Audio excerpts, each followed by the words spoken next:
Kane, it's 1-0. Fucking down. 13th in the championship. The takeover happened as I said it would. People will be. Oh, when have we got Leeds?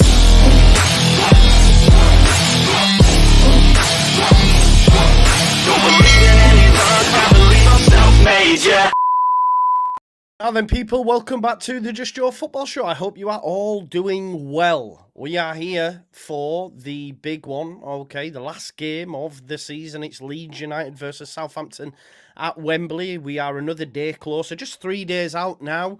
There's been previews on the channel with Benjamin Bloom, with Ryan Dilks from the second tier. But then I wanted to get a load of Leeds fans, everyone's favourite content creators, back together. There's 6 of us in total.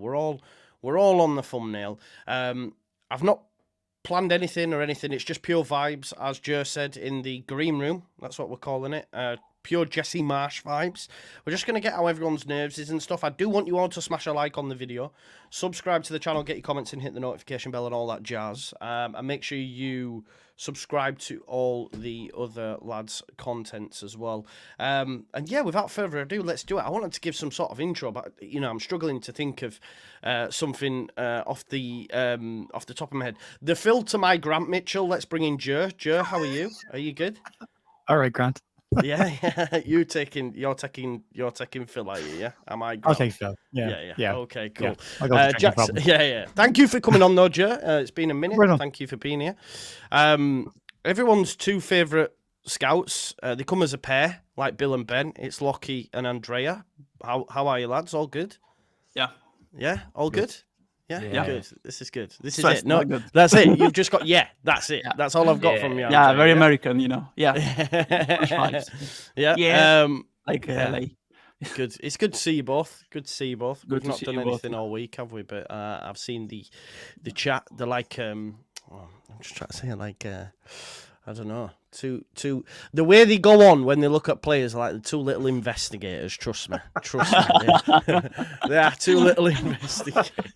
They know everything. We have secrets that we cannot share yet. I know, right? It's great. I'm trying to think of something on the fly here. I don't know. He's been undercover all year. Down in Suffolk, doing some reporting for Ipswich, but he's back on the right side of it now. It's Ollie Ward. Ollie, how are you, my man? All good? I was waiting there to see. I didn't know what you were going to come up with. Yeah. I'll take that. It was all right. Yeah. You've done better. I love it. Yeah. You have got better. Yeah. Good stuff. And then we've got one of the members, because I'm a man of the people. It's Ryan Standell. Put on your shades though, because he's got a massive glaring light behind him. But outside of that, Jesus is coming. How you doing, Ryan? All good? All good. That was a bit like getting picked last in PE then, but yeah, we'll move on. We'll move on quickly. No, I'm only playing. Was anyone actually ever picked last in PE by any chance? I don't believe yous. I don't All believe the time. yous. No, all the time. Depends what sport we're playing. Every other sport, but bar football. Lads, I was in a class with me, another guy, and then 15 girls. So no chance I was picked last, you know. That's why you're such a Casanova, bro. You've got practice. You've got practice. Before we get into it, we've got a couple of super chats. Abdullah Al-Fuzon, big up, mate. He says, can't wait for Wembley. I have a good feeling about this one. He's been our scout on the ground. He actually lives in the same building as Sammy Schmodix and has been chatting to Sammy Schmodix for us about coming to Leeds United. Sean Healy, big up. Thanks for all the support this year. That says euros, which normally says pounds. Where are you? Why does it say euros? He's in Ireland. He's in Ireland? Is he actually in Ireland? Yeah. Do you know this? Oh, there you go. Sean's one of us. Eh? Sean's one of us, I think. Is he? Oh, I swear it normally says pounds though. Look at them! Look at that! Look at that, Jared Ollie's face there. Sean says, "Would love it if we win. Okay, Sunday Coops and Dallas lift the trophy together on the last game together for Leeds. Plus, I feel even if Bamford's fit, I would play Pirro as Bamford. When things get tough, he gets out of dodge. I've heard that Bamford's not good to go anyway, in all honesty, but you know, it's not ITK, just take it with a pinch of salt. But Bamford has no chance, I was told, so we'll wait and see. But I'm not really fussed, to be honest. Right, We haven't got anything planned, as I say. Let me just check the temperature first and foremost. Joe, how are you, mate? How's the nerves? They're all right. They're okay. But like you, I've been trying to get more content out this week, not because it's like WrestleMania for football, isn't it? It's like this is the big week. This is where you get where everyone's watching. Except I'm just doing it more out of nerves than anything else. Like if I don't talk about this, I'm going to explode. My head's going to explode. I need to get to the end of the week so we can actually watch this game. So it's the waiting is killing me. The nerves are okay, but I'm in that weird vacuum now where I'm afraid to say I'm confident about it in case we lose. So I'm in that weird place, but I would like to think that the the Norwich performance was a precursor to what we're going to see at the weekend, just in terms of performance. So yeah, I'm all right. I'm all right with it. Yeah, I've also been quite scared about predicting anything either way, really. And I'm normally like speaking with chest, but I'm just so nervous. But it's not even a case of nervous as well. I genuinely don't know how it's going to go. Like, it's 50-50 for me. I don't think there is a clear favourite, although Southampton fans do seem more confident than what Leeds fans are, so maybe that'll play into our hands a little bit. Lockie, how are you, my man? How's things? Yeah, how's your nerves? They're all right. I'm more occupied with trying to get to London, to be honest with you. I think that's taken away from the actual nerves of the game, getting down there. It's nightmare, honestly. But I think we're good. But anyway, yeah, I'm all right. I got in the chats once I looked like Farker on the thumbnail. Maybe I'm his son. Maybe I'm his son. You never know. You could be Tyson Fury, mate. Don't worry, you got off lightly. Can you do a Farker impression, Lockie? No? Oh, okay. No, nope. I'll have to practice that one. I can do it. I'm not doing any on here, but I can do and first time in London, right, Lockie? First time in London, yeah. I can't wait. I'm from John knows where I'm from. We're not used to big scary cities, so no. It's going to be a fun one. Yeah, I'm sorry, I don't know what I'm talking about. Yeah, I'm good. Have you took out a small loan to pay for things while you're down there, mate? Yeah, I've sold I would do so. Everything. Yeah, sold everything. And this is the only shirt I own, so... Yeah. Definitely, yeah. It's tough, mate. It's tough. It's very expensive down there, but what a day it will be, no doubt. Andrea, how are you, man? Well, I'm really, really stressed, even more today, because as you can figure out by my eyes, I'm completely eaten by pollen allergy. But yeah, apart from that, we talked about it with Jer yesterday. There's, this positive weight for this final, but also, the stress, because in the end, the whole season comes down to one game, Then if you win, you say, "Oh, I've cornered the part of my season. What I've done in the season." If you lose, it's, "Oh, what could I've done? Have I done better?" Throughout the season, it's really, 90 minutes or more, even more, and I think there will be more to decide the season. And like you said, it's really open and unpredictable. I cannot see right now a favorite, honestly, because the two teams have both pros and cons, So yeah, I can't wait for the day to arrive, honestly, because we cannot wait for it to start, because the wait kills you, in terms of football. You just want to see kick off, and then the big event is on, and all the nerves, of course, are on the edge. But you want the nerves to be on the edge on that day, not before, because you just have to wait, watch other finals like yesterday in the Europa League. Hopefully you can do an Atalanta, that were less favorite in the center areas of the pitch, because Bayern were more physical, but they absolutely battled them 3-0. Hopefully you can replicate a little bit of that. Yeah, no, for sure.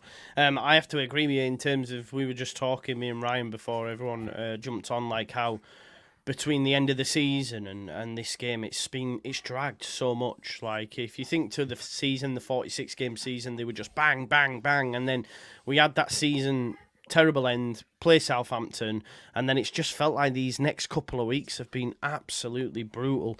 Ollie, how's your nerves, mate? How's Tricks? I'm feeling good, and I'll tell you for why. Because every time this season, I've been, sitting on the fence with a lot of things. I think you've called me out a lot when you've said score prediction, Ollie, and I've gone, "Oh, I don't know yet, Joe." But now, I'm going in confident, because the times I've gone in confident was the times that we beat Leicester, the times we beat Norwich, and every time I seem to feel confident, it reflects something in the team. So they must be watching the videos. So yeah, I'm feeling good. I'm a bit nervous, but also confident this team can do something. So yeah, I'm feeling good. If we win, can we get another Ollie Ward single drop? Oh, mate, of course. Yeah. I'll do a Leeds United song. I'll just do a song for the Euros, man, and we'll all come on it like go England. Apart from Joe, obviously. True. Nothing in that. Yeah. I'll do a remix. Joe going, Declan Rice and Jack Grealish. Declan Rice. Do you think I'll agree with that? Oh no, not you either, Andrew. I forgot about that. Adopted Irishman in the corner. Yeah, exactly. Coming to the charts near you, Ryan. How's things with you, buddy? Thanks as well, always for coming on, man. Yeah, no, I'm good. Like we said before, it's definitely been dragging big time. This week just feels like I can't believe it's only Thursday. It just feels like it's gone on just forever. I think if we had only stumbled over that second leg and just won it like 1-0, I'd be way more nervous than I am. But I think if we turn up anything close to that second leg, I'll really fancy us. So yeah, I'm feeling okay.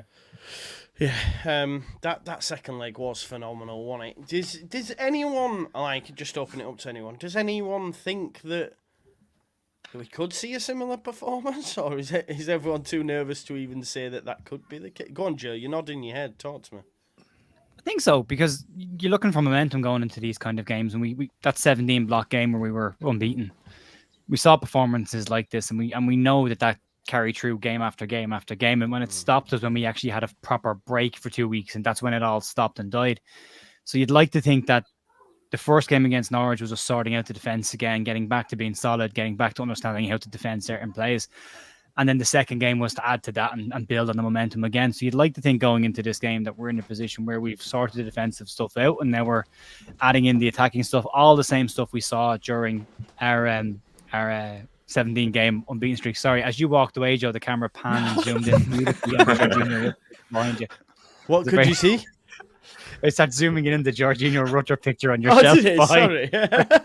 Very looking dramatic. for the next face to focus. It's a sign. It's a sign. Yeah, wow. Yeah. I love that. Jesus arrived from the window. Yeah. I think so. I think that's what Farke would have wanted. He would have wanted to put a performance out and go, right, that's the level. We're back into it again. You carry it a week on. So they go into a week of training, and then this week where they're all up here and it's the same tempo and the same expectations. So, yeah, I'm a believer in runs. So I would like to think it's that. I know we didn't win against Norwich, but it starts us off and settles us down, and then the second game, and then we're away. Yeah, it was chuckling away because that was very immature of me when you said. I knew you. I was wondering. That's Is that what you laughed at? Is that what you laughed at? Yeah, it's bad. That isn't it? It's really bad. Old. Yeah, he's 6. Go see a doctor. Go see a doctor. Sorry. I believe in them.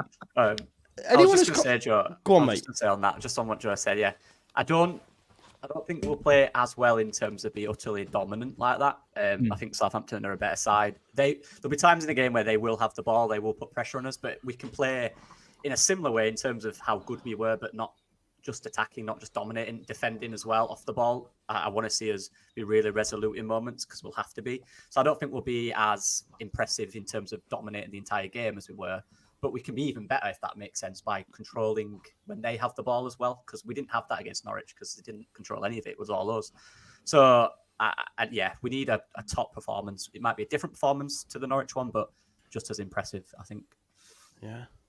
See, go on, Andrea. Go on. I think it will be more similar in a certain way to the first leg, probably. At the beginning, at least, because we need to read the game. We know that they cause us problems. We had more of the ball against them, but they were more clinical in using the spaces and getting verticality and through balls, through small ball, to also downs in a certain way. So absolutely, I think that if we manage to to involve, especially the number 10, probably Jorginho. I don't think it changed. So Jorginho, I'm saying. I think if we match them in midfield, that's where the key battle is. So if we manage to do that like we did with Norwich, then there'll be more spaces with us because some of their midfielders will have to follow, like Kamara moving around, Rutter trying to move, because I think Downs will be the one covering the same area of the pitch of Rutter, so will be the one, following him in a certain way. It's a direct rival, because unless he's not, then it's a centre back, and it's very risky because if a centre back follows Rutter, if with one pass he passes to another player, there's a gap in the middle of the defense, that you can exploit from. So yeah, if we manage to get downs, especially working really hard on the defensive end, I think we can see some more similarities with the second leg. But at the beginning, I think it would be very similar to the game plan of the first one. Can I ask then, Andrea? Do you think he goes with the 4-3-3? I asked you and Joe yesterday on the channel. Do you think he goes with 3 in midfield, or just asks Rutter to do more of defensive work? I think he doesn't change the starting 11, honestly, to be fair, Yeah. And I won't blame him, honestly, because, after you beat a team with that kind of performance, best performance of the season, 4-0, I think you just want to trust the players that did it at the start. And so that's why I think he'll go again with the 4-2-3-1 with Rutter in the 10 and Pirlo in the 9. And yeah, that's the reason. I think the 4-3-3, it could become a 4-3-3 in a certain way, like he did at Norwich with Gray dropping back a little bit, to help in certain situations. In certain situations, Kamara and Gray. I think Jorginho in the second leg, he did that for a bit, especially towards the right hand side. When he was playing a lot near Gray and Gnonto especially in the first half. So if he managed to do that, it's like a hybrid 4-2-3-1, and that's what we want. But yeah. On paper, it's clearly for me a 4-2-3-1. Yeah. There's two things with that though. The 4-2-3-1 can very quickly become a 4-3-3. It's what's great about that system. It's why so many managers use it. It's very adaptable. I mean, you've got your two of Gruev and Kamara. They sit a little bit deeper, and then Georgie drops in, and the two wide men tuck in. It's a 4-3-3. It's a very subtle change, and you can get exactly. So I would imagine you'll see a similar, possibly a 4-3-3 when we're in possession, but a 4-2-3-1 deeper line when we're out of possession. Yeah, I think that's how we'll do it. Jorginho is massive in this game in both ways. I was about to say that. His role is key. He has to get this right defensively. He'll get it right going forward. I truly believe he will. I think this stage is for him. I've seen the interview with him and Archie they did the other day, and he asked him about the atmosphere at Leeds United, and he said he's never heard anything like that in his life. And how did he react to that? It was unbelievable. So this stage is going to be like that. He's for these stages. He is, I think. He's that type of player. He plays without fear, and that's what I love about him. But defensively, Flynn Downs, like Andrea said, that is key. He has to track him. He has to, or we would have been we're screwed if he doesn't. Does anyone think he should make any radical changes for Southampton, considering we've lost twice to them? Ollie, you're shaking your head. Do we have to just play our game and to hell with it kind of thing? I'm seeing a lot of people say we need to bring in Connor Roberts, we need to bring in this player, we need to bring in that, and I just think it's a bit of a bold statement to do after that, because like Andrea said, like we probably all think, that was probably our best win, against Norwich 4-0, and Bro looked brilliant. I don't think you can change much. And like Jer said, it's quite easy to tuck into a 4-3-3 again if needs be. I don't think it's actually a change of necessarily personnel. It could just be a change of tucking it in, playing Southampton. I think the only thing I was going to say before Lockie, I remember I watched the interview as well, and that's exactly what Rutter said. But I thought the only thing that could happen for Leeds is the inexperience, the big game, the pressure. But actually, when we've seen that from this team this season, they've actually thrived, if anything. So I don't think it'll be as big of an occasion for the Leeds players than maybe the Southampton. But I think we just read into it so much because we watch Leeds each week. I know I've spoken to a lot of my mates thinking, yeah, Leeds on paper should be beating, well, not should be beating Southampton, but you've got a good enough team. We just watch it so in depth that we're thinking, and we're just Leeds fans, aren't we? So we're not going to be very confident going into it. But yeah, we've got all the assets, all the tools, and that's why I'm feeling confident. Yeah, it was.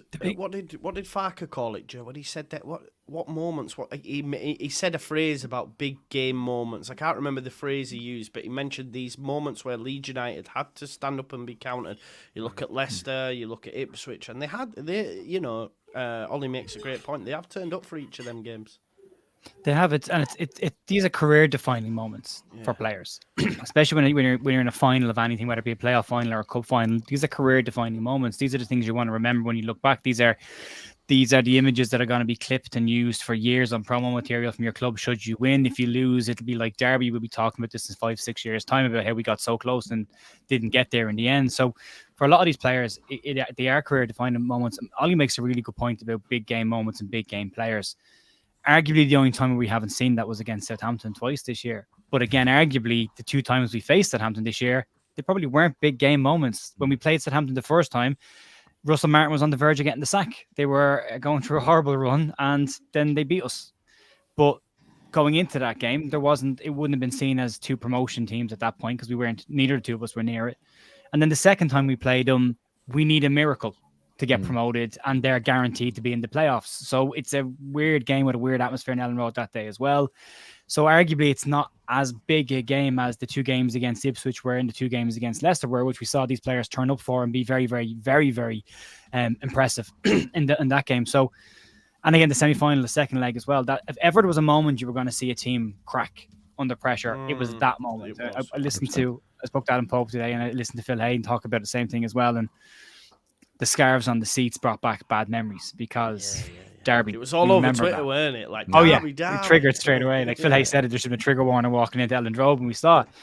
But you see the change in the mentality of the players. Then you look at this and go, no, they didn't shrink. They stepped up. They thrived on it. To Lockie's point, Jorginho Rutter was the best he's been in 2.5 months. So all of a sudden, it felt like the shackles were off these players, that the stress and pressure had been lifted off their shoulders. Now, Wembley's a different ball game completely. It's a different stadium. It's a different atmosphere. It's a different vibe. They'll be there earlier than they normally are for games. They'll be given probably more time than they need to get locked inside their own head. They'll be allowed to walk around the pitch. They'll soak up the atmosphere. And that can affect players in different ways. Some people can get soaked up by the moment and forget about the job they have to do. And other players, this is exactly what they played for, and it's exactly where they want to be. And I think the big players that Leeds have had this season, this is the moment that they're going to look for. Somerville wants a platform. Georgie wants a platform. Nanto wants a platform. And this is where they get that platform. Yeah, you got sometimes me right excited well. there. You got me so excited there, Joe. I can't lie. You were like, this player, this player. I was like, yeah. I was just going to extend on what Joe said. He's right. Like, we talk about naive and how young these players are. That is true in a long game, in a long season. Like, there'll be moments where they do struggle, but this is a one-off game. And sometimes in these games, without that experience at this level, without the experience at Wembley, naivety is great because you just play with freedom and less pressure. And that happens. The older players might be more nervous because they've experienced this before. They've seen the downside of it. These guys haven't.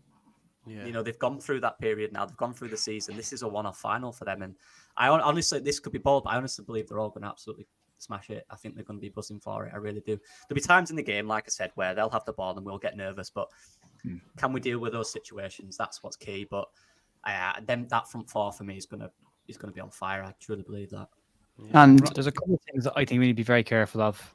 I mean, Andre again talked about it last night. It's because they play this 5-3-2 system when they play with two up front, essentially 2 up front, one slightly off the other one. They have an ability to split us and make us wide in the middle, which is where they've had the success this season through the middle of the park. And if you look at the first game when Adam Armstrong scored, the 2 goals that he scored, he actually peels away from Cooper and goes between the fullback and the centre back to really stretch it. And he nips in around the back of the centre back then. And then if you look at Smallbone's goal in the second game, it's a run down the outside and cut back in and the ball played across. But they have this ability with the way that they set up where if they have the overlapping fullbacks, which can potentially take Nanto and Somerville out of the game, but can go high enough on that they'll be on Firpo and Byram or whoever's right back or Archie, and they can stay there. But then you have that secondary run of Smallbone and Aribo who come in narrow, and Kamara and Gruev have to kind of pick those 2 up, and then you've got Flynn Downs has got a clear run through the middle, unpicked, unless Georgie picks him up. But if it's a case that it's Aribo and Downs that get picked up, then somebody has to watch Smallbone or somebody has to watch Aribo, and that's to me where they get that joy from us is they have an ability up front to split the centre backs, and they've got an ability in the middle of the park to split the centre midfield, and they've got the players in the system to have a clean run through if somebody switches off. So that's the big thing for me. We have to just be very careful of that way that's a happen play because they've scored 5 goals against us pretty much by doing the same thing. Yeah, that's been pretty easy. Let me bring Ryan in. We were just, before we do focus in on Southampton, we were just talking about the mentality of the team and how much they stood up, in the lead up to it. I myself was questioning the mentality. I felt that, you know, when it got to the crunch time, they fell off, but they definitely shut us doubters up. Really, for those that did doubt them, they shut us up, didn't they? Yeah, I think there's definitely been a switch, and I think it's come. I think they needed that result in the away leg just to calm themselves down, and then something really flicked. I think when they went over to the crowd at the end, and they give them that standing ovation, and I think that really switched something. And I remember texting you on the way into the ground for the second leg and saying, like, the nerves are kicking in now.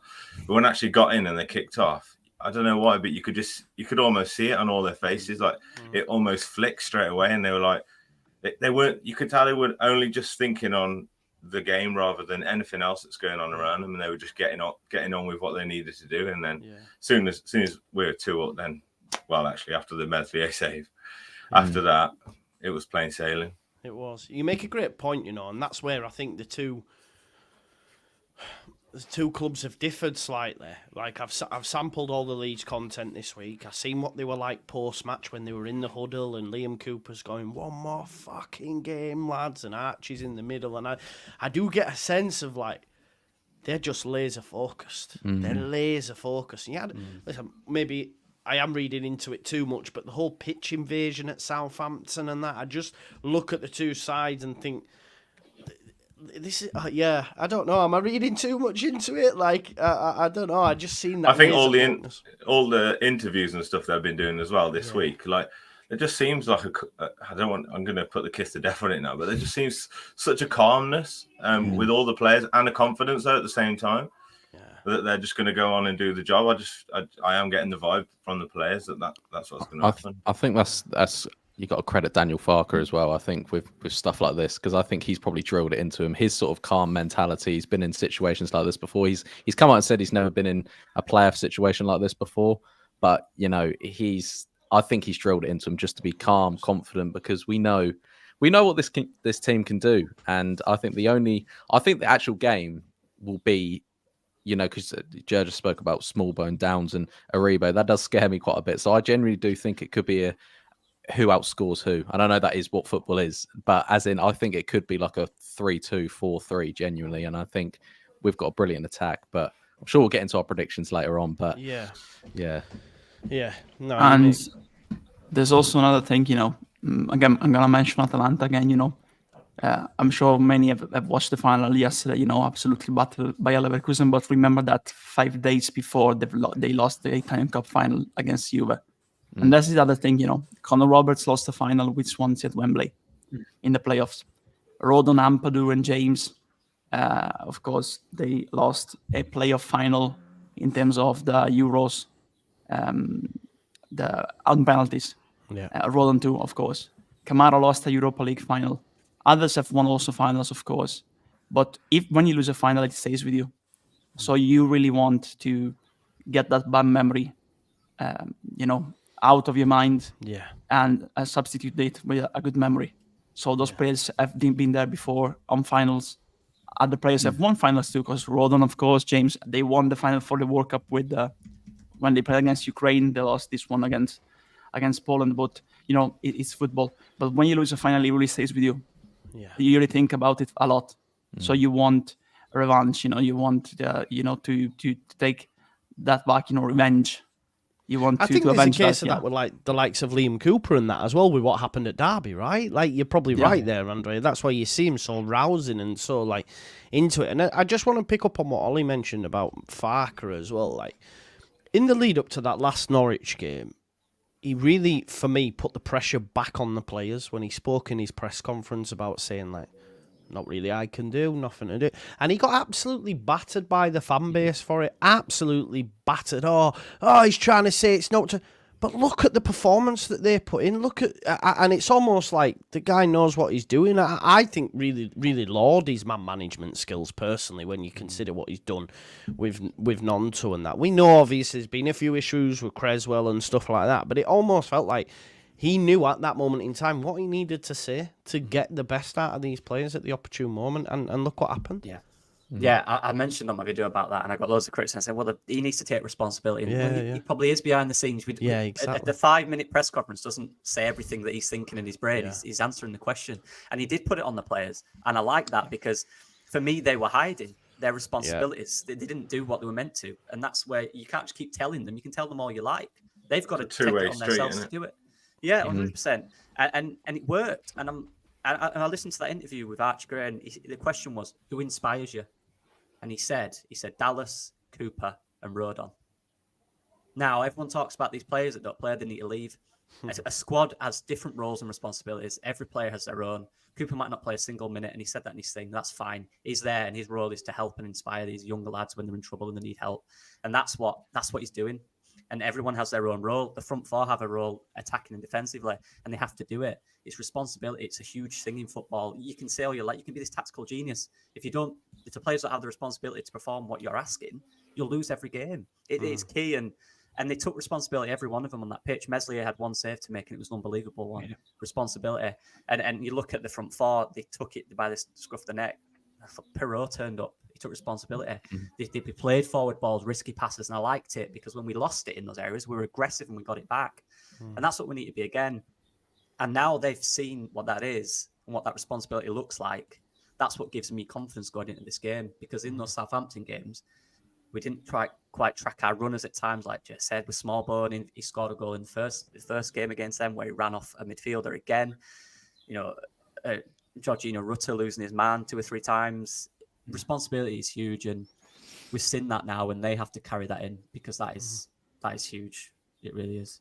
Yeah, I think there's another word though as well, and that's accountability, and that's huge because that's on everybody. I had a comment about somebody asked the question saying like Daniel Farke doesn't inspire him with a lot of confidence because you look at his body language on the sideline when a game is on, he doesn't do enough on the sideline for him. And I think my response was, having from being a coach and being able to say, if you have to work on match day, then you haven't done your job during the week or in the months leading up to that. Then by the time you get to that stadium, you have a team talk to do, you have a warm up to set up, and you've got instructions, final sets of instructions.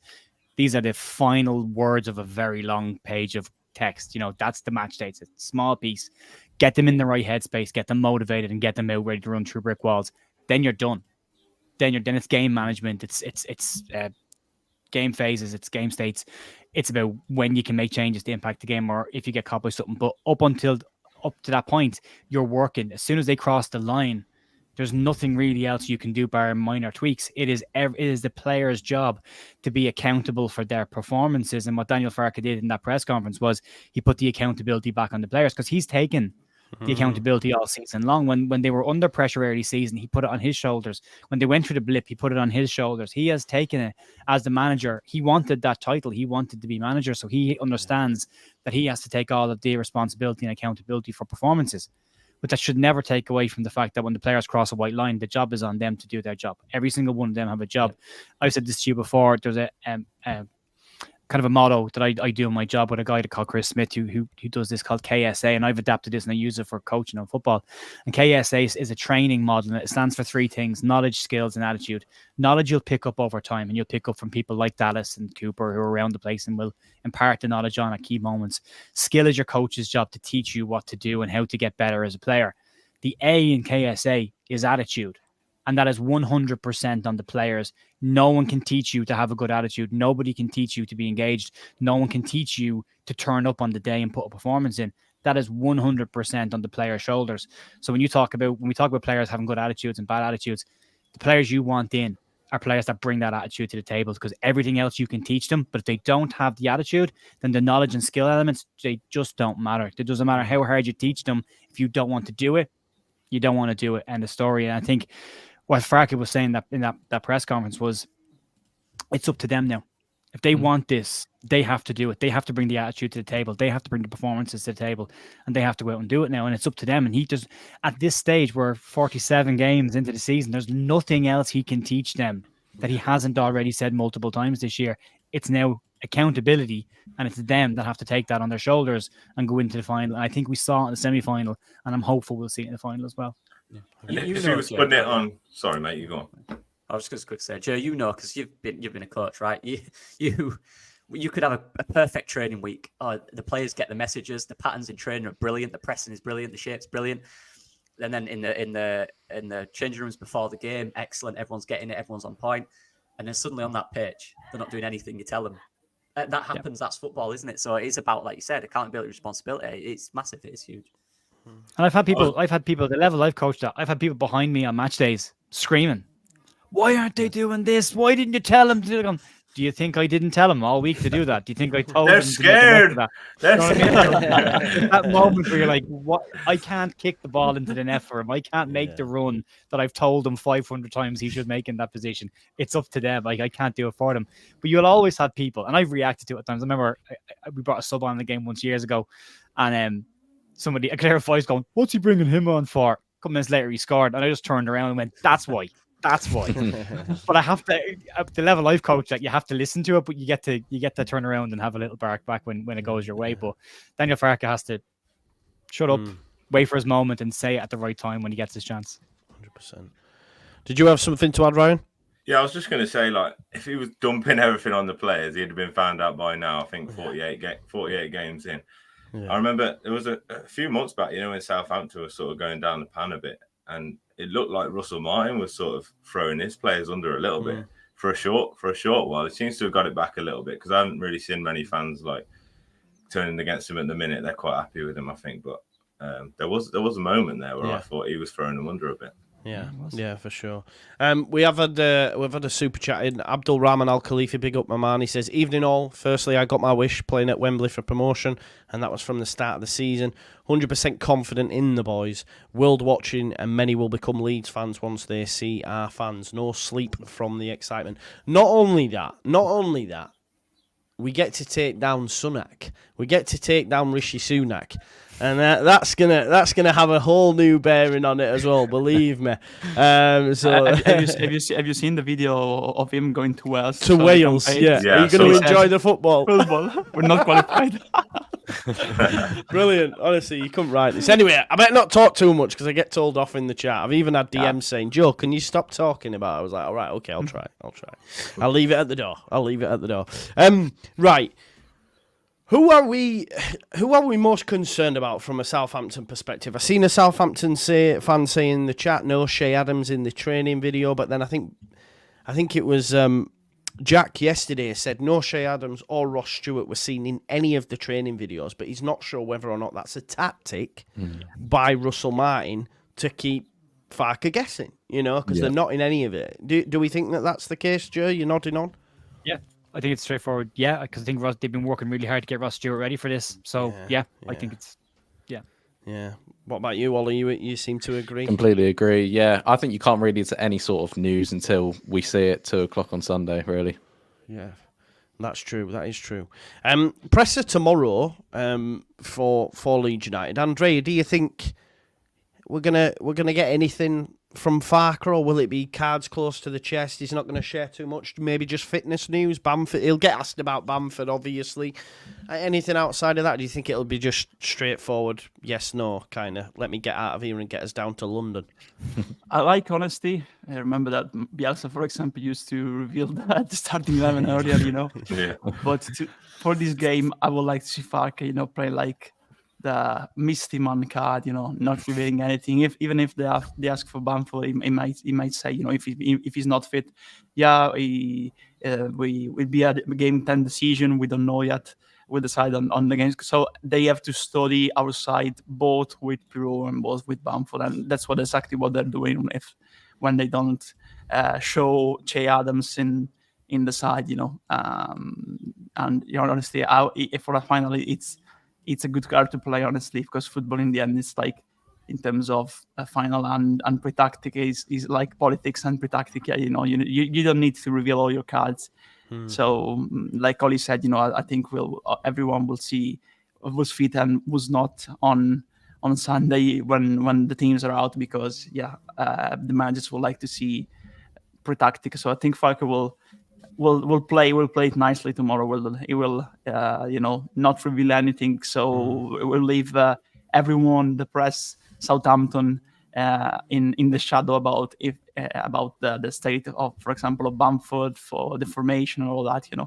And I'm with him in this decision if he makes it. Yeah. Do you like that? Would it? Do we keep the first 11, right? No one's advocating any sort of changes at all. No, you can't. What if Bamford's good to go?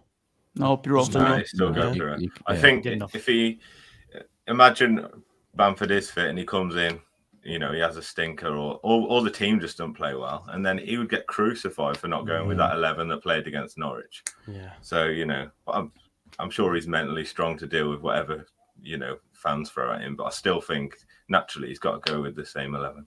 Yeah, Also, I think and also also. there's the fact that he's returning from an injury too, if he's available, so he doesn't have the 90 minutes in his legs. So, like James, I think they're better off from the bench, especially because they have the time in the second half. Both Fark and both the players, because of course they're intelligent players. They know how to read the game, to know what he's expecting from them, given the circumstances they're getting into the game. If the substitution happens, of course. So yeah, it's also the injury side.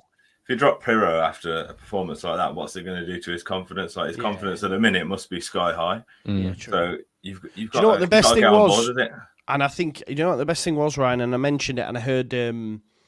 Oh God, that's really bad. I feel really bad. Square ball. The Moylan? No. Michael? No. Not Moscow. Rob.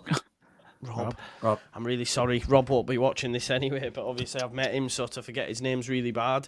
But Rob mentioned how Pirro the ball wasn't bouncing off him either. That was one thing that I did notice from Norwich. He was actually knocking it round the door and all around the corner. Sorry, really and I was like, wow. His very first touch in the game was a ball out of the sky, and he just flicked it with the outside of his right foot around the player and turned him in one motion. You're like, yeah. That was the first thing he did in the game. You're like, right, that's that. Off we go. Was that the ball, Ampadu ball over the top? Yeah, it was. That was the second one. He just killed it. He was lucky not to get the head in that, but yeah, he did everything a number 9 is supposed to do. Like all the stuff we look for at Bamford and all the stuff we advocate for, the reasons why Bamford plays. The kind of unseen stuff in the game, like the running off the ball, the occupying 2 centre backs, the staying between the lines, the link in the play, the support play, talking to Georgie, being close to him when he has the ball. All those things that Bamford does well that Pirro just doesn't do because he drops too deep and he's out wide half the time and he's just never where he needs to be. And then you look at the performance against Norwich and you go, held the ball up really, really well. He occupied both centre backs. He ran himself into the ground. He was involved in 3 goals. Like for the final goal that Somerville scores, it's Pirro that wins the ball back on the halfway line and turns and starts to move. Then there's the one for Georgie's goal where he takes the ball down the left-hand side of the park and goes running down the pitch and crosses it to Somerville. And then he gets his goal himself. So for him to be involved in 3 goals, play the way that he played, occupy the centre-backs the way they had, and play like an old-school number 9, because we know he's a better finisher than Pat Bamford. So if he can do the stuff that Bamford does outside of finishing, there's your number 9. But up until the Norwich game, he just hasn't shown us that he can do that. Against Norwich, he showed us, you can. So now the question comes back down to, does he want to do that role? Because that's all that's stopping him now from doing that again. 100%. Can I just to flip it, and Jack's put in, how do we expect the game to go? Is it a case of this game being won in the middle? Because I look at them. Yes, Armstrong's great. Yes, and Kyle Walker-Peters is amazing, but he also comes into midfield at points. David Brooks, great technically. I think he's a little bit greedy at times and his shots are wayward. But for me, the main worry of this side is Smallbone, Flynn Downs, Aribo, and Kyle Walker-Peters when he inverts in there at times. That for me is my main worries. Is everyone in agreement that we need to stop them playing? And if we do, we win the game? I know you touched on it earlier, Andrea, but is that the general consensus? Midfield runners, mate. Midfield runners are massive. Tracking midfield runners. There's an interesting thing, though, because without Bazunu in net, they've got McCarthy, and they don't pass to him a lot. I was watching the game back from last game. Jack said that last night, he said they don't play out from the back anymore because McCarthy can't. So they won't go back to goalkeeper, so that's maybe something about pressing we can maybe figure out. But they do play with Walker-Peters now. Because of that, they do often look for that long ball wide option to him, and we saw it for the goal they scored against us, right? That's what they did. So that is something we need to look out for as well. But when they do that, it's all about tracking their midfield runners. That's it for me. Obviously, Armstrong's really dangerous, and one of us has got to follow him around the box, obviously, but their midfield runners could be their overloads and the difference. So that is huge. Obviously, Andrea, we have a group chat, and you've been quite critical throughout the season of Kamara. We all have, right? Of him being switched on and tracking his runners. Do you back him? And do you back him to do that in this game? Because the last few weeks he's been arguably he's been in the back best to his form he's best. been all season, Back right? to his best, yeah. Yeah. Yeah, absolutely. And I was going to say it right now exactly. I think we need to play it man-to-man because of what you said too, Walker Peters going inside, I think we need to play more man-to-man in a certain way. And yeah, Kamara, the thing is, the thing is he struggled the most is when he doesn't progress with the ball. When he reads very well the game and progresses and occupies spaces, it's always a pass option for everyone. I think I've never seen him shooting, honestly. But, in terms of how he occupies the spaces off the ball, he knows where he needs to be. When he's switched on, he's the best player we have in terms of awareness around him of where he needs to be. When he's going through a bad period of form, like I really remember the game at Watford, especially when he goes near Gruyev and there's two men covering the left hand side, he leaves a lot of space on the right for the other team, and especially the number 10, or the advanced midfielder, attacking midfielder, to go, or a center midfielder to make a run through it and create advantage for them. But when Kamara is switched on, really, especially in the final third, it's like having two attacking midfielders in a certain sense, when he passes the ball, then goes forward, and he's everywhere, when he plays like that, because he's like the link up between the fullback, the winger, and the centre backs. And also, if they pass the ball to him, he has plenty of options. Can pass the ball back to a fullback or the winger, the through ball to the winger, of course. Can pass the ball to the striker, to the number 10, or back to the centre back. He can pass to every player when he's there. He's like like a bridge, bridge to many open opportunities. And honestly, if we go man to man, I think Kamara really can step up in this case. But the thing is, we need to play man to man like we did with Norwich with the fullbacks, because the fullback were fully man to man. Man marking, but practically not man marking in the old way, man marking in terms of man to man the modern way. So, for example, when Rowe and Sainz got the ball, our fullbacks followed them and they were straight into them. No time to think about, no time to build up, no time to pass the ball, because we know that Sainz, they were a very ball possession based side. Now they have started recently to play more fluidly with one pass, with the through ball. Before that, they wanted to create with the ball possession. Now they go also with the midfielders run too, especially the midfielders run. And like you said, their big advantage they have probably in this game. But if we play like that, I think we have all the tools to block that. Yeah. Yeah, I think you mentioned there, like I think as you're talking, Andrea, two moments that come to mind, right? Norwich, you mentioned, we were all over Rowe, right? Again, he was locked off. If you then compare it with the QPR game when Ilias Chair was picking it up at half-time and was allowed the freedom of on the halfway line, for example, for QPR, wasn't he? And then just allowed the freedom to do everything with, right? And that's, I guess, the two differing things. We need to ensure we're doing what we did, to Rowe and stuff, and as opposed to what we've seen against QPR, where we were just so passive, weren't within 5 yards of players, and they were allowed the freedom of the pitch in a sense. Because if we do that against Southampton, we're gonna get absolutely battered. Right. That's very similar. Exactly. Remember Anderson in the QPR game? Yeah. Remember him? He was the best player on the pitch. We don't need to allow that to Smallbone, because he plays very similar to Smallbone in a certain sense. He's Smallbone and has all the freedom that Anderson had in the QPR game. We're finished. Honestly, we're finished. If we play like that, we leave all the freedom to Smallbone, similar to the one of Anderson. Then we are in big trouble for me. Honestly, that's why I said man to man, because Anderson was free. He was moving all around, going back, going to the left, going to the right, but no one's more was following him. So because we're not playing man to man, we were playing positional play, defensively. Yeah. And I think there's a fine line between worrying too much about what they're going to do and trying to make them worry about what we can do, because we've got to remember how good we are as well. So I think there's that side 100%. to it as well. 100%. I think you're bang on. Absolutely. I don't know what that buzzing was, but it's finally gone. I thought it was a printer or a fan. Ollie said it was a plane. People in the chat saying it's other objects. I don't know what it was, but it's gone now. So that's the main thing. Did have another super chat come in. Pirro gives me Mark Viduka vibes. Looks lazy, but it's not his game to push defenders back because he hasn't got the pace. I think let's not go too wild. He's had one good game in the number 9 in 48. let's not go too wild. But if he replicates what he did against Norwich away, then happy days. Right, we're coming, to the hour.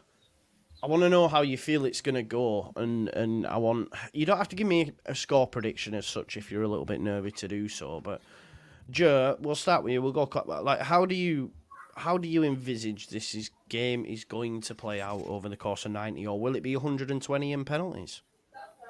I think it might be. I think it might be 120. I'm not sure about penalties, but I think it might go to 120. I think Leeds need to be tighter than they were in the first 2 games against Southampton. The reality is that this is the only one that matters now of those games. The other 2 don't matter. This is the only one that counts. This is the one to win. I think, as I do with everything that Leeds do, first 10 minutes is important. I've talked an awful lot about tempo all season, how good we are when we play at a high tempo. Saw that against Norwich in the second leg. We saw high tempo, and I tried to clarify this to people. High tempo doesn't mean sprinting around the pitch for 90 minutes. It means moving the ball quickly. It means being quick in transitions. We get that right. If we start fast in terms of moving the ball quickly, there's no dilly-dallying on the ball. There's no players taking excessive touches and rolling it with their studs. If the ball is just kept moving, I think we'll do okay. I think we'll do well, and I would like to think that we can win this in normal time. I do think Southampton have a lot of threats, and I do think they'll probably score against us, but I think we have a lot of threats as well, and if we turn up, we win this. I'm gonna go for like a stereotypical Leeds score 2-1, but I think it'll be. I hope it's tighter than it was in the last 2, but I think we'll get 2-1 win. 2-1 win. I'm just too scared to predict a win. I can't lie. Lockie, a scoreline as well. Yeah, it is. Lockie, you're giving me quiet, confident vibes, mate. Even on the pitch you sent across, I asked everyone to celebrate. You just went. I mean, I was thinking this guy's exuding quiet confidence, man. He Somervilled it. Yeah, he did he? Yeah. Just went like this. This is mine. Yeah, look, I think it's going to be. I'm not like it's going to be really hard. Of course, it is. It's a final. Like finals are not easy, are they? Both teams will turn up. They'll be up for it 100%. They've got some really good players. Their system is excellent at times, but I just really believe in these guys. I really do. That Norwich game, standing there watching them, really inspired me. And I can't sit here and go, I think we'll lose, because I saw that, and that really did make me think, oh, they've got that performance in them, but I think they could go even better. I really do. I want to see us at times. I want them to test us. I want to see what we're made of. Yeah. I really do. Them centre backs, that defensive unit. What are they made of in these moments? And I'm just looking at Jorginho Rutter, Somerville, Nonto, Perot if he plays, whoever it is up there. No defence can deal with that. If they take this environment of Wembley in and use it as excitement, and they stand out there and look around and go, oh yes, that is finished for that whatever defence is in front of them, because they are so quick and direct, so creative as well, and they can all finish. Well, 2 of them can finish. So honestly, Joe, I'm really excited. That's all I am. I'm just excited. I'm ready for this one, because I truly believe every player, at a minimum, will stand up to this game and give everything they've got. And that's all I need my team to do. That's all I need. And I'm really confident. Cheers, You're inspiring, Jack. No worries. Yeah, let me just quickly thank you for sharing the post. We're looking forward to surprising our tickets to the game this Sunday. Your retweet means a lot to us. Thank you. Yeah, let me just share that. 1 second. Just 1 minute, Jord. I think a lot of us have been tagged in it. Jord, let me share it. Sorry, 2 minutes. Just caught me off guard there when you popped on, mate. Sorry, let me just quickly share it. Sorry about this, folks. Where is it? There we go. Okay, so Leeds fans, we need your support. Dan, my sister's partner and lifelong Leeds fan, reached the summit of Mount Everest, but tragically went missing during his descent. So please share this page, as we are desperately trying to do everything we can to bring him home. So I hope Danny's found, and you're able to surprise him with tickets on Sunday, if indeed you sorted. So no worries, Jord. Please, everyone, go over and share that and stuff. And hopefully everything works out for you, my man. Right, Ollie, you were up next, I believe. Let's come on, chat to us. Yeah, everything kind of that Lockie said. I'm confident. I've just got a feeling that Leeds are going to do it this time, and I was a bit too confident. I think with the Norwich game, I remember watching it with my dad, and I said I don't see a world where Leeds don't make Wembley, and now I'm in that same sort of ballpark where, even when I'm seeing people doing early predictions, everyone's already saying when Southampton, where they're going to finish in the Championship next year. I'm seeing this stuff, and yes, we can get too overconfident, and I do understand that, but why not? Last game of the season, us predicting a game isn't going to actually, like, people get annoyed at us for, predicting stuff. And if I'm confident about my team, then I think, I want us to win. So I'm going to say we're going to win 3-2. And I think it will go to extra time as well. I think it could end 2-2 after 90. I see Somerville scoring. The only thing that does worry me and is VAR. And it's just because, not even because of like celebrations and stuff, it's just because when I sometimes watch little things that Nonto does, little kicks or little just off the ball stuff that sometimes you just see kind of in the background, VAR picks that up. And I think a red card could be, someone put it in the chat earlier, a guy called Elliot Humphreys, I saw in the chat, said he thinks it's going to be a red card. And I actually agree with him. And hopefully it's not for Leeds United, which needs to be on our best behaviour because VAR will pick up stuff. And Nonto likes to get stuck in and he likes to be a bit of a shithouse. So that could come back to haunt us. But yeah, I'm confident the boys are going to do it and we're all going to Joe's to celebrate afterwards. So I'm happy. I was just quick to say as well, Joe. Yeah, go on, mate. So what I've seen, and this isn't just Southampton fans, by the way, this is just general football. Like how is Southampton going to beat Leeds? There's two things that people say. Look, they've got the double overs this season, right? Yeah, but we can apply context to that, and we're a different team now, I believe. But also, we need to silence the crowd. I don't think that's happening. I don't think anyone's silencing them Leeds fans in London. No. That ain't going to work. No. So if you're relying on that. The thing is, it's 3 o'clock as well, so there's enough time for them to get on the beers and that. Trust me, no one's if they're planning to do tifos, because they used to do tifos, organized tifos at Wembley. I hope the club, if that's the case, scarves again, because it looked like an Argentinian ground the other night. Yeah. It was brilliant. The atmosphere rose because of the scarves too. It got everybody involved. Throughout the ball game. Yeah. I'm sure it was Norwich's idea to quieten the crowd as well, and that didn't go really well. That's a great point. That was their only idea. Like, we'll see them out for 20 minutes, they were saying. Yeah. That was any Norwich fan was just saying that was their only chance, really, to quieten us. Go on, Joe, sorry. There's some good omens coming into this because we were all worried coming to the playoffs that Leeds hadn't won a home leg of a playoff since the 80s, and we hadn't won in Wembley since the 70s if you take the Charity Shields out of it. Andrew Dalton's stats yesterday put a tweet out, and I thought this might settle some nerves a little bit. Get your money on Junior Firpo and Joe Pirro to score at Wembley. Players wearing the number 3 shirt have scored 3 times at Wembley. Cooper in 68, Cherry in 74, and Dorigo in 92. And Cantona wearing 7 scored a hat-trick in 92. So there's your 2 players. Firpo, what a redemption that would be. That would complete the full redemption, wouldn't it? You need to have a dedicated stream that's just JT on his own 100%. For an hour. That's all it needs to be if Firpo scores the winner. True. But yeah, and also the last time Leeds won at Wembley was a general election year in the UK. I'll take that. And we've always beaten teams in red and white, I think, too. That's also the other thing. It's all coming out now. Sean Healy's also gone 3-2, by the way, same as Ollie. 3-2, Archie Gray, winning goal. Ryan, have you got any thoughts on how it's going to go on score prediction? Yeah, I mean, I was the opposite to Ollie, actually. I remember him just saying a minute ago that he could only imagine us getting to Wembley once we were in the playoffs. But I was actually the opposite. I just didn't see us getting through the semis before the first leg. And then obviously we played how we played and stuff. But now we're there, I really fancy us to win. I don't know why I'm getting vibes of a penalty for us. I can see Somerville scoring at Wembley. And I fancy us 2-1. I feel like we'll go 2-0 up. They'll score about 70th minute. A scary last 20 minutes, but we'll get it over the line. I hope so. I hope you're right. I'm going 1-0 either way. I think it'll be so tight, so cagey. It will be 1-0 either way. I think. First goal wins it. I think first goal wins it. Which way, Joe? Come on. Yeah. I don't know. Well, Leeds. I've got to back Leeds, obviously, but I'm just scared, and I hate the fact that I think 1 goal wins it. Because if they get the first, the rest of my stream, I'm going to be like, we're done. It's finished. They're 1-0 in a final. Goal seems to be it's not historically. Even at 3-0 at half time against Norwich, I wasn't comfortable at all. Just because you just know, don't you?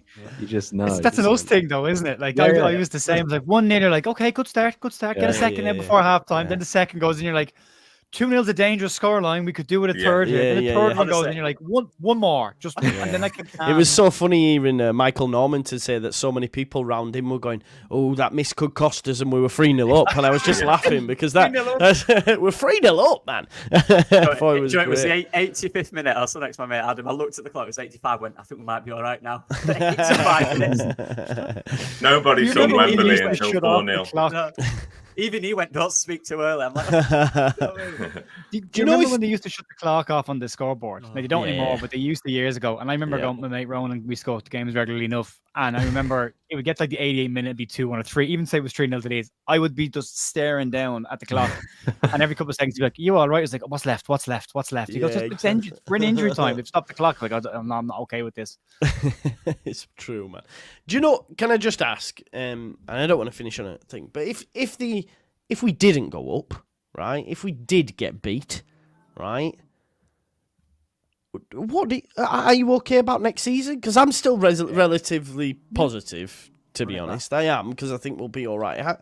If we didn't go up, folks, because if we go up, we know exciting summer. We'll be linked to every man and his dog and everything in between. It'll be great for content creators. It'll be great for fans. It's like, yeah, we're going to spend loads of money. Come on. But if we didn't go up, how are we feeling? I think we'll be fine. I think it's looking like if we go down, we know like Somerville and Nanto are going to go, but they're going to raise the funds, and then we've got the players out on loan that are going to raise the funds as well, and then it'll probably be quite exciting again for us to see who we're going to get in, because the 49ers obviously want to build a squad that's going to be right up there again next season. And there's not going to be the silly points again that we've had to compete against this season. So you have to be confident either way, really. Yeah. I think it's a win-win in both ways. One, hopefully I'll be too drunk to, even care. And two, it's a thing where it's kind of like, if we go up, brilliant, it's Premier League football. If we stay down, I've been negative this year in some senses. So it'll be good to just kind of, if we stay down, we're going to win a lot of football matches again. Do you know what I mean? And I think me and you have spoke about it before, Joe. If we don't go up this time, I think we piss the league next year. And I think it'll either be that or we get Premier League football. Treat it as a win-win. Be confident. See you later. No. The thing for us is we have, so far, I'll say that, we feel like we have good ownership. We have, Jordan Miles just come in, and we look at the signings we're linked if we go up. There'll be another list, obviously, with the Championship list that will be similar in terms of quality of players. So I trust the people to get that right if that doesn't happen. I really do. They could prove us wrong. In the summer, we could sign nothing and be terrible, but I truly don't think that. I think we'll be ready to go again even better. I really do. 100%. Yeah, HMS Pissed the League Part 2, won't it? HMS Pissed the League Part 2. That's the thing if we don't go up. It's too early to tell what the squad will look like, because, you have players on loan. You have, of course, other players that if we stay in the Championship, it's clear that one of the top stars in the team, either Rotter or Somerville, or either Somerville and Yonto probably, I think, will leave if we stay in the Championship.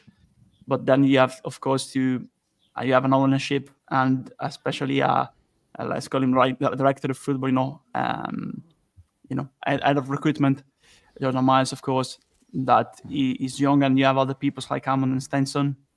So I trust them, honestly. And let's remember that, of course, there will be the problem again of the players returning from their loans. Yeah. Some of them have not performed at all. Others have performed recently, but if you look at the whole season, like Aronson, they just did a couple of games, not a couple, of course, towards the end of the season. But of course, they weren't doing great before, so you will have the problem of Christensen and on those players they didn't want to stay. So first of all, before we do our transfers here, we stay down. There will be the problem of selling those players, because it's clear that if they didn't want to stay in the Championship and last summer, they won't want to stay in the Championship this summer. Probably one of them is a Championship player right now, Christensen, because barely, Yeah, nice. Yeah, and but that's the problem, you know. The thing is that we'll need to sell before, because we'll need to sort out the depth chart, you know, in every role, in every position. And after that, of course, if we are still in the championship, we need to bring in some championship quality players. Especially for me, we'll go for players from abroad. Honestly, in my point of view, if that's the case. But I hope we don't have to do scouting reports for the championship, but for the Premier League, of course. Lucky. What do you think? Oh yeah. Oh god, I'd rather do Prem teams. But I was just going to quickly say it, Joe, as well, Yeah. really quickly. Look at the teams that are coming down. They're losing the managers. You know, it's not looking good. In Norwich lost their manager. Teams around us are losing their manager. They'll lose key players. We're still in a good position. We'll lose key players, but we'll get good money for them. We still have the manager who we keep. Continuity is huge. We'll have that. We'll be ready. The day after the final, we'll be ready to go. I think so as well. Yeah. I think you're seeing. Oh, sorry, Joe. No, go ahead. I'll you go first. I was just going to say, I think if the worst does happen, I think it's best for us six and everyone in the chat just stay off social media, because things will be high, things will be saying stuff, but I know you boys will just be confident that next day. You know, Monday we'll just be confident, getting ready. Oh, there'll be calls for his head, Ollie. There'll be calls for his head. Of course. There already is. Like, I mean, there's I can't keep talking about them, but I don't know why I look at their stuff. But Football Insider have a post up that Leeds fans will call for Farke's head if he doesn't get promoted. It's just not reality. I think what you're seeing with the transfer stuff is the rumors that are already starting to pop up. I think you're seeing the formation of two very different lists of players, both being worked on right now. Yeah. I think you see the Josh Sargent link, and to me, that's very much a championship signing. If Leeds don't get up, then they go after someone like Sargent. If Leeds do go up, you've seen the likes of Wolf being linked. And the centre back Tornoraya as well. Tornoraya as well. Yeah, Killed his name. Nailed it. Only took all day. Get that one right. Yeah. Go on, Andrea. Go on. I think it's Torunariga. No, Tornoraya, man. I played it on that on the internet, and it was Jordan Tornoraya. I was like, he took me. See, so you're wrong, Andrea. We're both right because we exactly. Right. Yeah, but I think that's the pronunciation that they use where he plays right now. But if you look at the origin of the name, I think the pronunciation is different, like Pulisic and Pulisic. You know, whatever, Andrea. 1-0, Andrea. You're going back to his origins of his names and that, like, Varcek. Yeah, like Pulisic and Pulisic. Point being on that, I think you're seeing Leeds ready for whatever happens. 100%. I think you've seen, and again, I wish that 190 million thing would go away, because that relates to last year, and there's been a 73 million payment since then, and just structured over the next 4 years, and blah blah blah. And all these loans as well. Everyone's like, oh, well, they're all coming back. Yeah, but they'll be gone again, people. They'll be gone. It's already again, started. I mean, look, and this is the interesting piece. Try not to read into too many stories over the last couple of weeks, but Roma haven't activated the 4.5 million claw option on Llorente, which everyone thought was a guarantee. They may still do that. Betis haven't activated the option to take Roca, and Everton said last week, we want Jack Harrison, and then they said this week, we can't afford Jack Harrison, we'll take him on loan next season. So you look at Betis, you look at Roma, and you look at Everton. If we don't go up on Sunday, the three of those players will go back to the exact same clubs they're at right now on loan again next season. Aronson will probably struggle, but I keep saying this about Aronson. Brendan Aronson needs a year in the Championship. And I think for his own personal development, outside of whatever else has happened, he needs to be kicked around properly for a year. He needs to go back MLS, bro. That's what I think he needs to. I do think he's better than the MLS, but he's had a good. The last 5 games for Berlin, he's been good. They've talked about him being better, but then they've no interest in signing him on a permanent deal either for the money. Max Bober's the only one that will likely get a bit of a bidding war going because Gladbach can't afford him. But if Leeds don't go up, all of these players' loan clauses kick back in again. They all go on loan again. The positive being they're off the wage books, and I think let's talk about Llorente's earning like 2.3 million a year, so that's a huge amount of money taken off your wage budget, especially in the Championship. And if you do sell Somerville and Nantes and you bring in 70 million, they're about 70 million. 100%.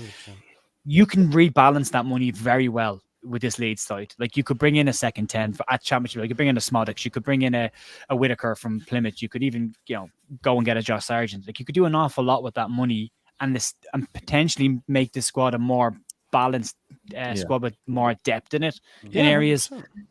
But so for me, it's not the end of the world. And I think at the start of the season they did say there was a 2-year plan here, just in case. So, but can I just ask a quick question? Even if let's say we do go up, Are you worried about Somerville leaving? Because over the past week or so, it has flipped for me just because Chelsea and Liverpool will come with an insane amount of money. Slot want them. Fabrizio Romano's saying Chelsea are interested, and the thing is, this new manager at Chelsea and that the manager doesn't have a say in the players whatsoever. It'll be the same at Liverpool with Michael Edwards back in charge. I mean, when Klopp went there, he wanted Mario Götze and that, and he got given Mane and Salah and said, "They're your players," and look how that turned out. So they'll make the decisions there. Chelsea owners are making them decisions. These players will be sort of like not forced on, but they'll be given these players. I just think, is there a case that you would hope he would stay, but if we did get promoted and they give us 45, 50 million, do you not think he goes? I was thinking, how much would you guys sell Somerville for? 45, 50. I think that's insane. 50, I think 50. If you're in the Premier League, 50, the conversation starts. Yeah. If you're in the Premier League, if you're in the Championship, it's probably 45. But the 49ers made a statement a couple of months ago. If Leeds get promoted, none of the key players will be sold. The club doesn't. If we go up, we're not desperate for cash. We've got very wealthy owners. We've got an ownership model that its net worth is in the top 6 in the Premier League. From a revenue perspective, if the new version of PSR comes in the Premier League, we're in the top 6 in terms of revenue in the Premier League already. So Leeds are in a very sure position if we do get promoted. So there's no panic sale needed here. And Leeds and Cree's got 3 years left on his deal. So yeah, there's no buckling needed. So it can be a case that Chelsea can come to Leeds and go, we want 65 million. Leeds can say we want 65 million. They say we're not paying them. Like, fine, you don't get them, then play for us next season. They're trying to build something, and they'll need these players. But for me, no, I think that you have to sell them if we stay down. But if we go up, I don't think there's any need to sell them. I don't think the club will, unless the player wants to leave. The only thing is, money. Somerville wasn't smiling in that photo, so I don't think he actually wants to stay. True. He hates all the players. He doesn't want to be there. He hates hand signals in the corner saying, "Get me out of here." Brilliant. I love that. Really, I saw a comment after Pirlo scored on Twitter that said, "Oh, look at Summary. That he waits for like 5 seconds before going to Pirlo." It's the first player over to him. It was the first player over to him. If it was 4 seconds, then it means he loves him. But 5 seconds was too long. Some people just want to believe stuff, don't they? Though, like, there's a rift in the dressing room. Somerville and Pirlo don't like each other, and Somerville's the first person over to him. Was like, I don't. He jumped on his back as well. So you don't do that. Yeah, do you? Yeah, that looks like a dressing room with a rift in it, doesn't it? Yeah. Yeah. I think the mad thing is I was sent some wild takes of like they all hate Farker and this and that, and you just think people will look for anything. Ultimately, we've got one game, and we're one game away from the Premier League. We win that on Sunday, we can all. Oh yeah, it's just going to be amazing, isn't it? To be back in the Premier League under proper ownership, under proper stewardship. We will be there and we will stay. I think we're too big of a club not to. And I know that might sound wild, but with proper ownership, we're too big of a club not to. I know no one's too big, but my point is, like, I need to watch what I'm saying, don't I, really? But I just think had we have had proper ownership last time, we wouldn't have ever been in this situation. We just fucking dropped the ball. And we've got that. We've got that now with the 49ers. So let's hope. Does anyone have anything we've got Friday, Saturday, Sunday, anything they want to push, promote, mention to people watching that they should go watch before Sunday at all? Joe, should we start with you? You got anything? I currently have a video that's gone out live just now with Adam Pope. I spoke to him this morning, interviewed him this morning, so it's scheduled for 7 o'clock to go up. So that's currently playing, but will be on the channel for the rest of the day. And then I have a preview with stats tomorrow, and that's me for the weekend. Great stuff. Lockie? I'll be doing a preview probably tomorrow at some point, where I probably get quite passionate on it. So if you guys like that, get involved. Do it. You nearly had people crying, according to some of the chats. So I love that. Andrea, you'll have your musings on Twitter, no doubt. Who are you watching? Are you watching the game with your dad, Andrea, or anything? I don't know yet. Honestly, to be fair, on Sunday. But yeah, I will stay out. Sorry, Lucky. I went to London, mate. I would have, but there's quotas and all of that. So, but it's fair, it's fair in the end. And I wasn't able to travel, so it's fair this season. Honestly, I will stay out of Twitter. Honestly, I won't talk about the game. I'll talk about other things. Honestly, because before finals are different. Even if you are superstitious, if when you are a fan, you follow all the superstition. The superstitions all go away in the final. The final is a totally different game. So I usually approach finals completely, silent, because I just wait about game day and match day. This is coming from Italians who's actually won stuff on the international stage, so we should listen. We should listen to Andrea. Yeah. And probably not this summer, but yeah. No, that's for England, that bro. That's for England this time. Just to say, best player in Spain, Bellingham. Best player in England, Foden. Best player in Germany, Kane. If we don't win it, something's wrong. Ollie, have you got anything you want to promote, man?